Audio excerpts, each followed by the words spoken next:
Hello, everyone.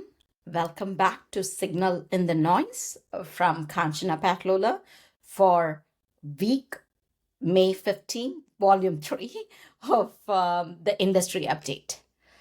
So there is a lot going on this week, but I figured I'll change the strategy a little bit. I'll do a deep dive on a certain topic after a glimpse of what happened this week. Again, this is not the headlines you would see in the news. These are deep concepts of why you should be looking at this space. Particularly in this week's industry research, I want to highlight how the direction towards 2028 is most of the topic that's coming from. And I have an industry newsletter from Lenny, who is a popular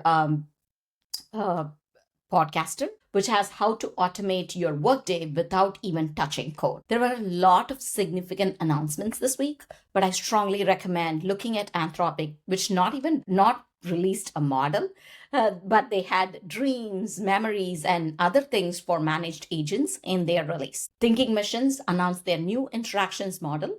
And the surprising thing is Substrate, a new lab, released SSA that makes long context practical. I'll explain to you in my deep dive section of why this is completely relevant for our 2028 journey. I am bringing back the slide from last week. Claude Code opening keynote was perfect. I watched it completely this past week, and I think every one of you should be watching. If you do want these slides with links, please subscribe to Kanch AI Music in Google Groups. So now we jump into the deep dive. If you have been following the AI space, and you know this well, we have spent the last few years treating AI as a high-powered tool, something you prompt to get a result. But according to the latest research coming out of places like Anthropic or OpenAI, the era is kind of ending. We are kind of attending the eulogy for AI as a tool. Let me explain why. By 2028, the gap between those who merely use AI and those who architect AI protocols will be in an unbridgeable chasm. We are moving past the death of the prompt into the birth of the protocol. In this landscape, you aren't typing instructions into a box. You're defining boundary conditions for autonomous agents that operates 24/7 without human fatigue. And as you could see here, the OpenAI and Anthropic are continuing to give long-term investments in this thing. Here, we see a projection of what has happened. We have seen the continuous autonomous task duration has been continuing to increase from 2022, 30 seconds to where we are right now at 12 hours. And there is even an automated R&D threshold, which is projected to reach at 2028, which is a single curve we are seeing. This is where our previous conversation comes into picture. Think about this shift for a second. We are moving from human capital to agentic capital. In a world where intelligence is a commodity, your net worth will be measured by the total compute hours you control and the sheer efficiency of the autonomous protocols you deploy. This is why we call the 2028 alpha the ability to own a master protocol that aligns multiple frontier models towards a single market advantage. And we are going to see more of this. So what is driving this 2028 spectrum? And that's where we come to it's a concept called recursive self-improvement. The trajectory is clear. And we saw this before.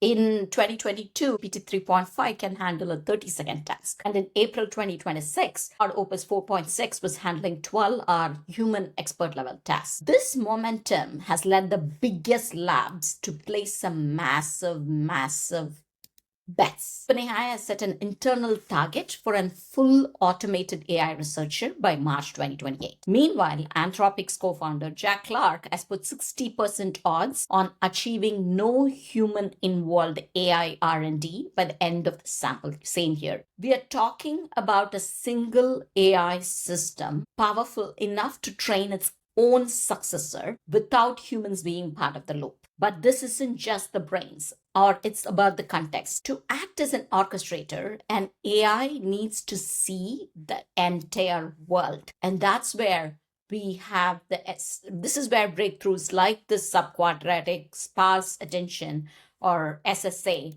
they are calling it, comes in. New models like 𝑠ub-Q are launching with functional 12 million token context windows. To put that in perspective, that's not just one document, it's an entire code repository, months of legal history, or a massive enterprise knowledge base in one pass. SSA allows these models to scale near linearly, meaning the long context tax is effectively gone. Now, as these agents become more autonomous, long horizon, we face a terrifying new threat model, owner harm.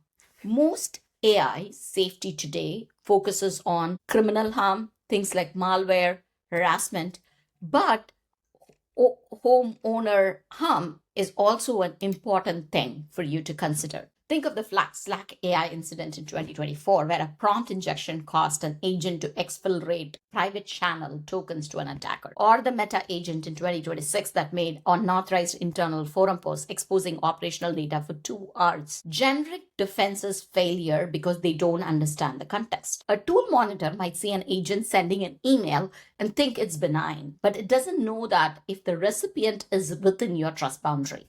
This is why the role of the 2028 leader is so critical. You have to move from being a manager to being a strategic orchestrator.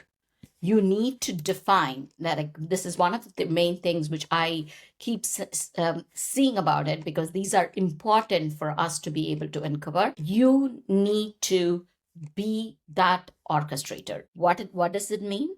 You need to define the resource ownership, what data and credentials belong to you and should never be disclosed, and the authorization scope, which actions your agent can take without you saying the yes. And we are already seeing the building blocks of this for today. Managed tools, we have tools like Dreaming, as I just said, where agents review past these sessions and pull out patterns to improve over time. We have Outcomes, where you define a rubric for success and a separate grader model forces the agent to keep trying it until it is in the mark. And of course, multi-agent administration, where a lead agent delegates and then you see the other agents performing. We are no longer the how the agents handle that. We are the why. We provide the ethical and goal-oriented framework. And we look at this clear. The protocol is very clear.